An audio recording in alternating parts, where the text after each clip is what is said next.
Bonjour à tous et bienvenue dans cette nouvelle vidéo un petit peu spéciale parce que je vais peut-être un petit peu râler encore, mais ceux qui me suivent sur Instagram sont déjà au courant. On va parler des avis négatifs, je sais. Emma de la chaîne La Bouquinade a fait une vidéo où elle parle de son ressenti sur le fait de faire des avis négatifs et des différentes remarques qu'on peut recevoir parfois.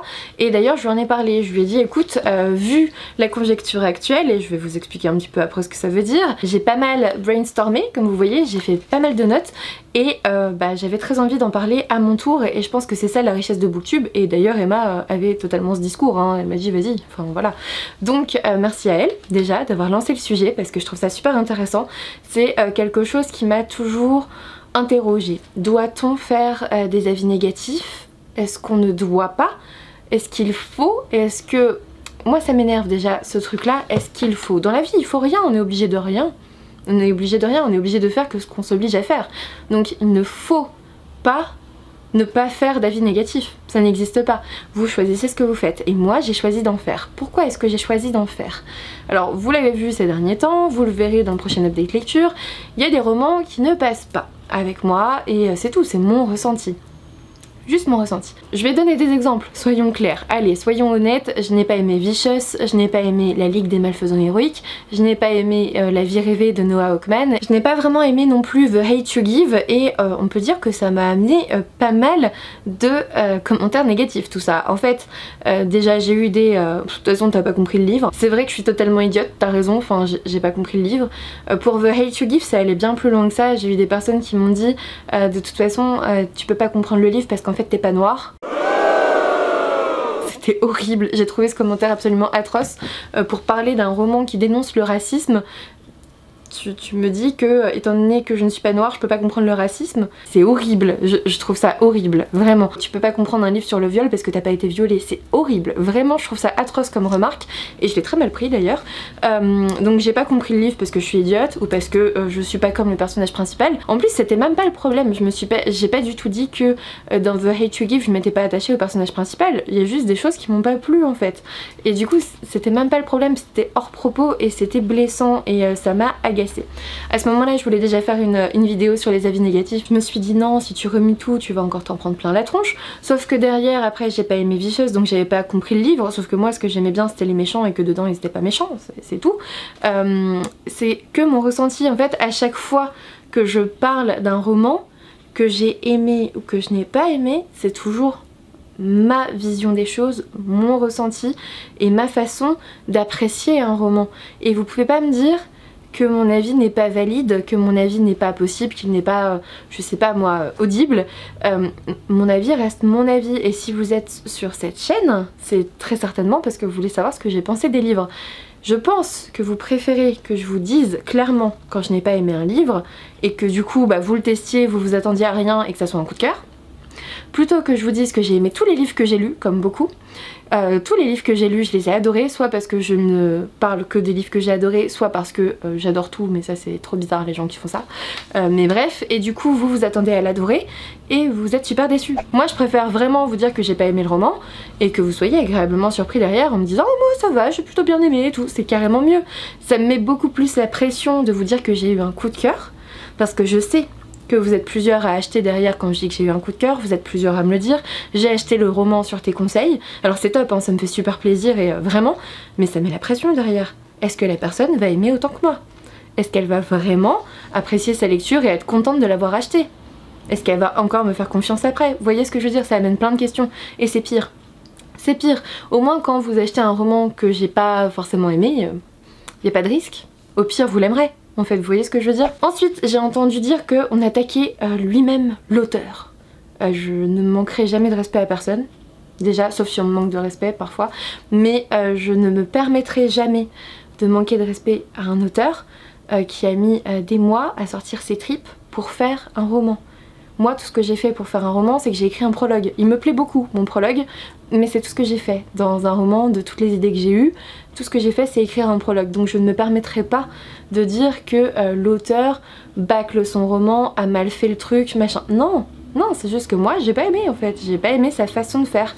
Et quand on sort quelque chose en public, que ça soit une chanson, un film, un livre, il y a des gens qui vont adorer, qui ont la même vision que vous, qui vont être très touchés par les personnages parce qu'ils se sentent concernés, et il y a des gens qui vont pas adhérer. Et c'est pas grave, quand vous voyez des critiques négatives de films, vous êtes pas en mode « Oh là là, mais c'est du Tarantino, franchement t'abuses !» Non. Non. Alors que nous, quand on critique, entre guillemets, quand on chronique négativement un roman, on a toute la fanbase qui arrive en mode non mais tu peux pas dire ça de cet auteur, c'est pas possible, moi je l'adore, je l'aime d'amour. Ok, d'accord, pardon, excuse-moi de ton amour en fait, parce que c'est plutôt ça qui est gênant. Je pense qu'on peut tout à fait apprécier un auteur tout en n'aimant pas forcément tous ses livres.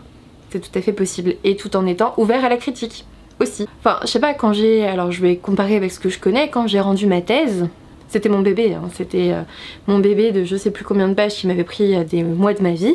Quand je l'ai rendu, je me suis dit ok, maintenant il va falloir te préparer parce que tu peux avoir des critiques négatives. Et il y en a eu quelques-unes. Cette partie-là est trop longue, ça t'aurais pas dû dire ça comme ça, non non non. Il y en a eu, mais je m'en fous en fait. Vous voyez, c'est pas le problème. J'ai eu beaucoup de critiques positives dessus et c'était top. Et j'ai passé un super moment et c'était cool. Mais vous voyez ce que je veux dire, c'est pas contre l'auteur, c'est pas contre la maison d'édition, c'est pas contre le livre, je vous parle de mon ressenti et je continuerai d'en parler, ça c'est sûr. Et du coup, ça m'a amené à me questionner sur quand c'est un service presse, est-ce qu'on doit donner son avis négatif?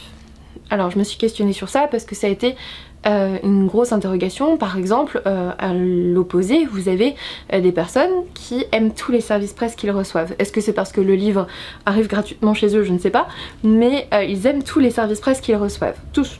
Tous, ils sont tous mis en avant. Alors moi ils sont tous mis en avant, mais je vous dis si j'aime bien ou pas. C'est-à-dire que je vous le montre, je vous fais une photo Instagram, je vous le montre en update lecture et j'en fais une chronique, mais vous avez mon avis clair dessus, c'est tout. Il n'y a pas de bad buzz dans le vrai showbiz en fait. À partir du moment où vous montrez le produit, ça reste de la communication.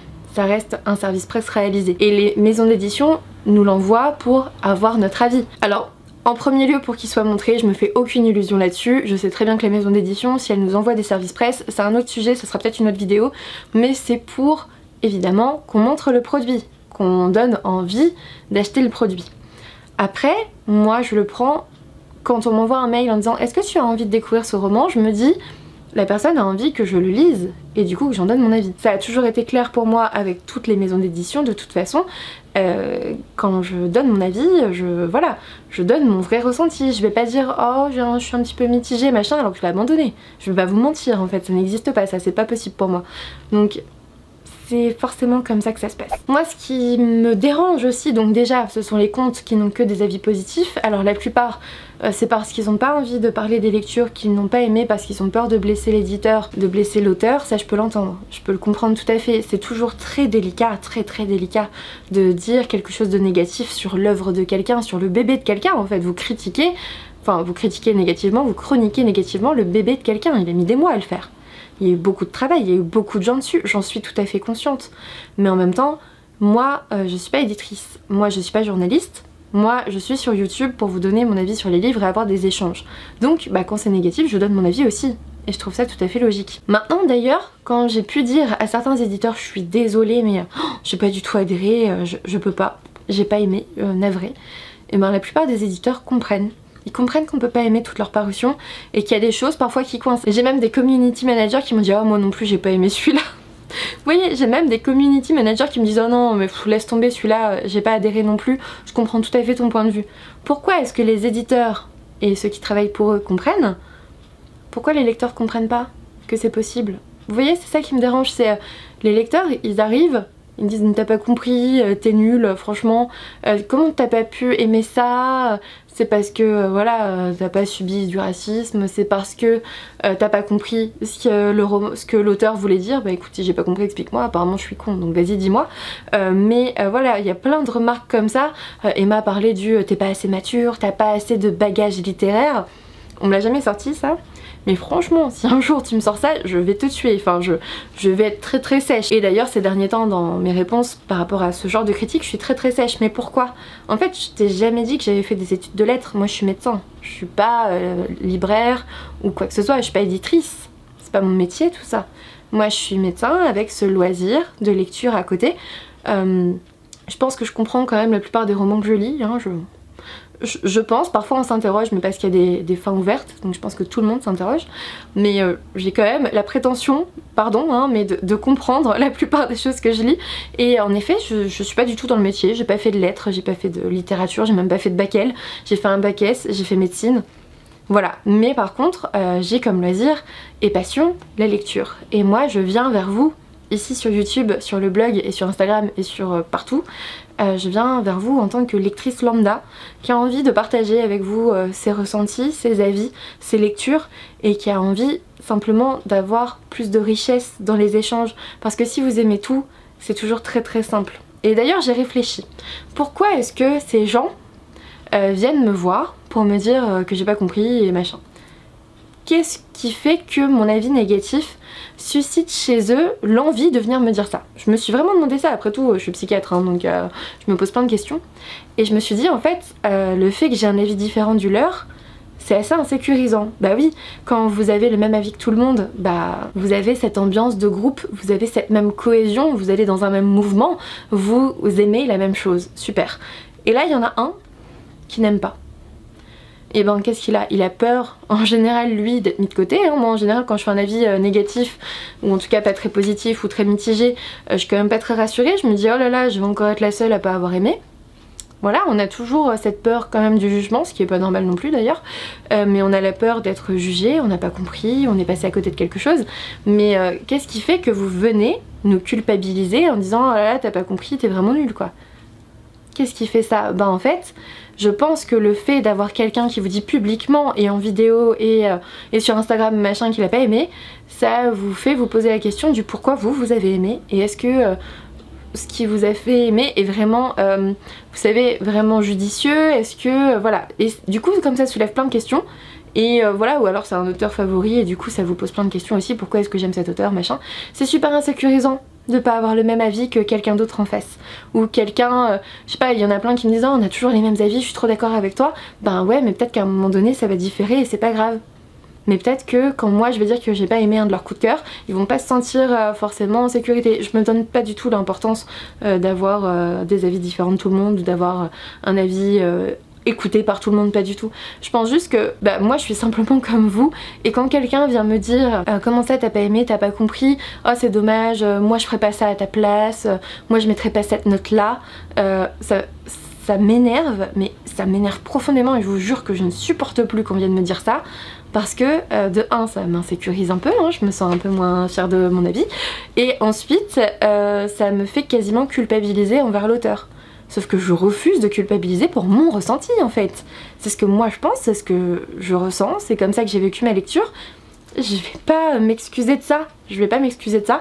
Et si j'ai fait cette chaîne, c'est pour échanger avec vous dans toute cette richesse qui est Booktube, il n'y a pas de problème, mais avec des avis différents. Donc osez les avis différents. Vous avez le droit de pas aimer quelqu'un, je sais pas, vous avez le droit de pas aimer les chroniques lunaires. Même si ça a été un gros coup de cœur pour tout le monde, et moi aussi j'aime bien, hein, voilà. Mais vous avez le droit de pas aimer. Par exemple, Emma disait qu'elle avait pas aimé Le Faiseur de Rêves. Moi j'ai adoré. Et du coup je me demande mais qu'est-ce que t'as pas aimé en fait? Enfin vous voyez? Et c'est ça, c'est dans ces échanges là qu'on va trouver une certaine richesse. C'est dans ces différences, encore une fois, et je trouve ça dommage en 2020 de devoir encore parler des différences et de les prôner et de dire la différence c'est le bien. Mais c'est dans cette différence là qu'on se distingue tous et qu'on peut tous avancer ensemble et qu'on peut tous grandir ensemble et s'ouvrir l'esprit s'il vous plaît aussi. Mais voilà, vous voyez, c'est dans ces différences là et on ne manquera jamais de le dire. On a commencé par le dire au niveau humain et sociétal et social et tout, et même là il faut que je le rappelle dans les livres et dans les avis livresques, c'est quand même grave en fait. Tout le monde ne va pas aimer le même jeu, tout le monde ne va pas aimer le même film, tout le monde ne va pas aimer le même livre, et c'est cool, c'est top, je trouve ça super bien qu'on n'ait pas tous le même avis et qu'on soit pas tous d'accord. Tant que c'est fait dans le respect, il n'y a aucun problème, ça fait des échanges tellement riches et tellement beaux en fait. Parce que en fait c'était ma question suivante, est-ce qu'on doit vraiment ne parler que des coups de cœur? Et je me suis dit non, c'est mort, je ferai jamais ça. Pourquoi? Parce que j'ai eu l'impression que les chaînes qui ne parlaient que des livres qu'elles aimaient bien étaient comme un peu aseptisées, vous savez, un amour sans faille et débordant et tout le temps, et oh là là celui-là il est génial, celui-là il est génial, celui-là il est génial, et en fait ça n'a plus aucune saveur. Donc moi je me désabonne hein, de ces comptes là, je vous le dis tout de suite. Ça n'a aucune saveur parce qu'il n'y a pas de mise en relief, il y a très peu de recul du coup parce qu'elle dit pas dans la même vidéo bah celui-là je l'ai adoré, celui-là j'ai un peu moins aimé, celui-là je l'ai détesté, je l'ai abandonné. Du coup il y a moins de saveur, c'est tout, je vois pas comment le dire autrement. Il y a moins de relief, il y a moins de recul et vous vous dites pas tiens le jour où elle aimera vraiment pas un service presse elle va me le dire. Voilà, c'est ça que j'aime bien aussi par exemple chez Séverine, chez Steph de Pikitty, voilà, chez toutes ces booktubeuses que je suis, c'est que quand elles n'aiment pas, bah t'es au courant. En fait, bon après c'est dit de façon plus ou moins adaptée par tout le monde, je sais pas, je ne suis pas tout le monde, mais je trouve ça important de dire quand on aime, quand on adore, mais aussi quand on n'aime pas. Ce qui m'a aussi agacée, c'est que la plupart du temps vous me... Enfin la plupart du temps non, vous êtes très peu au final, mais il y en a certains qui viennent me demander en gros de quel droit je dis que je n'ai pas aimé un roman. Et en fait j'ai envie de lui répondre mais de quel droit viens-tu me dire que tu n'as pas aimé ma chronique? En fait c'est exactement la même chose, vous avez tout à fait le droit de pas être d'accord avec mon avis, comme j'ai tout à fait le droit de ne pas être d'accord avec la vision de l'auteur dans son roman et de pas aimer la direction qu'il prend ou la façon d'écrire ou plein de choses en fait, et il n'y a pas de science infuse dans la littérature, il n'y a pas un avis global, vous avez plein d'analyses des classiques. Voilà, il y a plein de choses qui se disent et je trouve que le monde de Booktube est assez riche et en général bienveillant, donc j'aimerais bien qu'on garde ça, très sincèrement. Ça serait cool qu'on garde la richesse de ces échanges et c'est pour ça que j'ai fait cette vidéo. J'avais envie de parler de ça parce que ça me dérange profondément qu'on vienne me dire que je n'ai pas compris un roman quand je l'ai juste pas apprécié. Quand je n'ai pas apprécié la façon de faire de l'auteur ou les personnages ou l'univers ou des choses comme ça. Arrêtez de juger le ressenti des gens. C'est comme si vous me disiez non moi je pense qu'en fait t'as pas compris ta fête d'anniversaire et que c'est pour ça que tu l'as pas aimé. Ça n'a aucun sens, ça n'a aucun sens. Vous critiquez une émotion, vous critiquez un ressenti, ça n'a aucun sens. C'est pour ça que je suis tout à fait sèche maintenant et vraiment pas agréable hein, et que je fais cette vidéo parce que vous ne pouvez pas critiquer le ressenti des gens. Vous pouvez tout à fait dire tu n'as pas le droit de dire que le roman est mauvais. D'ailleurs je le dis pas. Je ne dis jamais qu'un roman est mauvais. Enfin, peut-être aux copines parfois quand je suis très énervée sur un roman, mais sinon c'est tout. Je ne vous dirai jamais, en vrai, là comme ça, en vidéo, qu'un roman est mauvais. Pas du tout. C'est un roman qui est excellent pour quelqu'un d'autre, j'en suis persuadée. Et c'est dans ça que je voulais insister en fait. Je ne suis pas professeure de littérature, je ne suis pas libraire. Je suis simplement moi, une petite lectrice lambda qui vous donne mon avis. La plupart l'acceptent avec joie et me disent « Ah tiens t'as pas aimé, c'est bizarre, bah je vais le découvrir » et je trouve ça génial parce que du coup bah vous achetez quand même le livre et on peut pas dire « Oh tu fais tout pour nuire à la maison d'édition » alors que pas du tout. Parce que j'ai pas le pouvoir de nuire à une maison d'édition et je le ferai pas, c'est horrible de nuire au travail des gens. C'est comme si quelqu'un venait me dire que j'étais un affreux médecin, je trouverais ça horrible. Il y a parfois des petites erreurs de parcours, des livres qui se retrouvent dans une maison d'édition alors qu'on les aurait jamais vus ici, des choses comme ça, mais encore une fois c'est pas à moi d'en juger, je suis pas éditrice et voilà, je voulais simplement dire que des updates lecture je vais continuer à en faire hein, comme d'habitude et je continuerai à vous donner des avis négatifs et d'ailleurs il y a un avis négatif qui se prépare dans le prochain update lecture qui sortira normalement mercredi prochain parce que j'ai abandonné un livre donc voilà, je vais vous en parler aussi. J'espère vraiment que vous accueillerez cette vidéo avec bienveillance et qu'on pourra discuter en commentaire de tout ce que vous pensez en fait de tout ça. Est-ce que dans la société actuelle on peut continuer à donner des avis négatifs? Est-ce que c'est nécessaire à votre avis? Moi je pense que c'est nécessaire, j'en suis persuadée. Je pense que pour avancer il faut des pour, il faut des contre et il faut des gens qui en discutent. Je pense que c'est comme ça qu'on a avancé en fait avec des gens qui n'étaient pas forcément d'accord et avec des gens qui étaient d'accord et qui pouvaient discuter les uns avec les autres sans s'arracher les cheveux. Du coup voilà, je vais terminer cette vidéo ici parce que sinon je vais commencer à tourner en rond pour vous redonner les mêmes arguments encore et encore. Je pense que les avis négatifs tout comme les coups de cœur, en fait ces avis là un peu extrêmes et qui diffèrent un peu des oh j'ai bien aimé, c'était cool, salut. Voilà, à partir du moment où c'est bien construit, je vois aucun problème dans le fait de donner un avis coup de cœur ou un avis négatif du moment qu'il y a les deux en fait et que parfois vous pouvez adorer un livre et détester le suivant, c'est pas grave, c'est bien aussi, ça rythme votre vie de lecteur. Et voilà, c'était tout simplement ce que je voulais dire. Je voulais m'exprimer un petit peu sur ça de façon calme et posée. Après certaines remarques qui m'ont franchement bien énervée et j'espère qu'on pourra passer de bons moments à discuter de livres, à échanger autour de toutes ces belles lectures qui nous attendent et des moins belles aussi. J'espère qu'on pourra surtout échanger autour des moins belles pour les rendre un peu plus belles dans nos échanges. Vous voyez ce que je veux dire? Du coup je vais arrêter là, je vous fais plein de gros bisous. J'espère que vous serez nombreux à réagir en commentaire à cette question des avis négatifs. N'hésitez pas à me laisser un petit pouce bleu et à vous abonner si ça n'est pas encore fait. Et puis moi je vous dis à bientôt pour une nouvelle vidéo. No telling where it goes. Driving through days and nights. Won't stop for traffic lights. And I really wanna know, really wanna